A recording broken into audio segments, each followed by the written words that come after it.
প্রত্যেক দিন গভীর রাত রব ডাকে, কারো কি ক্ষমা লাগবে?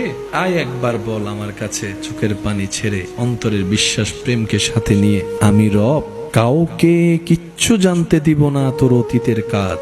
এমন ভাবে মাফ করে দিব, তোর বাম কাঁধের যে ফেরেশতা লিখেছিল সেও হাসরের ময়দানে এসে সেই ডায়েরিটা আর খুঁজে পাবে না, সে নথি আর খুঁজে পাবে না।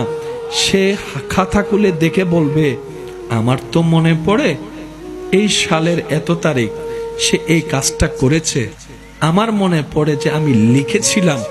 আল্লাহ গো, খাতা তো আছে, পৃষ্ঠা নাম্বারও তো আছে, লেখা তো কিছু, লেখা তো কিছু, লেখা তো কিছু। আবার পৃষ্ঠা উল্টায় বলে যে আল্লাহ এখানেও লেখা নাই। তাহলে আমি কাতিবিন এত বছর করলামটা কি? হয়তো আমি লিখি নাই, আর আমি লিখলে এখানে থাকবে না, ব্যাপার কি? রব বলে, ফেরেশতা যা দায়িত্ব দিয়েছি, যতটুক দিয়েছি, তুমি যথেষ্ট দায়িত্ব পালন করেছো। তোমার উপর আমি আল্লাহর কোনো দাবি নাই, তুমি তোমার দায়িত্বে 100% পাস করেছো, তুমি এখান থেকে সরে যাও। ফেরেশতা বলবে যে আল্লাহ, সরতে তো পারি, তো এত বছর যে আমি ডিউটিটা করলাম, 50 বছর, 60 বছর, 70 বছর বসে বসে আমি দিন রাত যে লিখলাম, এটার কি হলো? রব বলে যে ফেরেশতা, এইসব বিষয়ে তুমি মাথা ঘামাইও না, এটা আমার এবং আমার বান্দার ব্যাপার, আমার এবং আমার বান্দার ব্যাপার। এটা আমি খালেকের ব্যাপার, আমার মখলুকের ব্যাপার। এটা আমার গুনাহগার বান্দার সাথে আমি গফফারের ব্যাপার, এই অসহায় বান্দার সাথে আমি রহমানের ব্যাপার। ফেরেশতা বলে আল্লাহ, তারপরও তো একটু শুনতে মন চাই, লিখলাম যাহা গেল কোথায়, লিখেছি যাহা গেল কোথায়? রব বলে যে শোনো, তুমি তো জানো না, কিছু তো হয়েছে। ফেরেশতা বলে যে আল্লাহ, সে কিছুটাই তো শুনতে চাই। এবার রব বলে, আমার বান্দা গুনাহ তো করেছে, ইচ্ছাই অনিচ্ছায়, শয়তানের পাল্লায় পড়ে, অনেক সময় বন্ধুর পাল্লায় পড়ে, অনেক সময় দুনিয়ার ফ্যাশনের পাল্লায় পড়ে, করেছে অনেক গুনাহ। 35-40 বছর তো পার হয়েছে।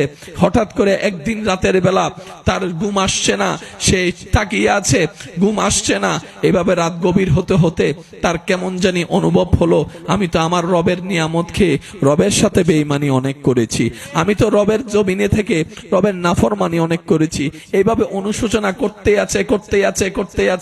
আছে। আবার মন্তর থেকে হঠাৎ করে আমি রবকে একবার রহমান বলে ডাক দিয়েছে, একবার রহিম বলে ডাক দিয়েছে।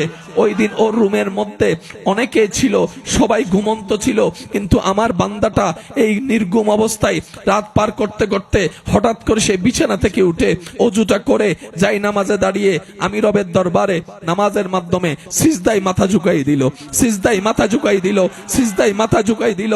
সিজদায় মাথা ঝুঁকা দেওয়ার পরে সে অজর দরায় কান্না করতে করতে আমাকে ডাকতেই লাগলো। রহমান বলে ডাকে, রহিম বলে ডাকে, গফফার বলে ডাকে, সত্তার বলে ডাকে, খালিক বলে ডাকে, মালিক বলে ডাকে। এক পর্যায়ে আমার বান্দা বলে, আল্লাহ গো, তুমি ছাড়া তো আমাকে দয়া করনেওয়ালা কেউ নাই, তুমি ছাড়া তো মাফ করনেওয়ালা কেউ নাই।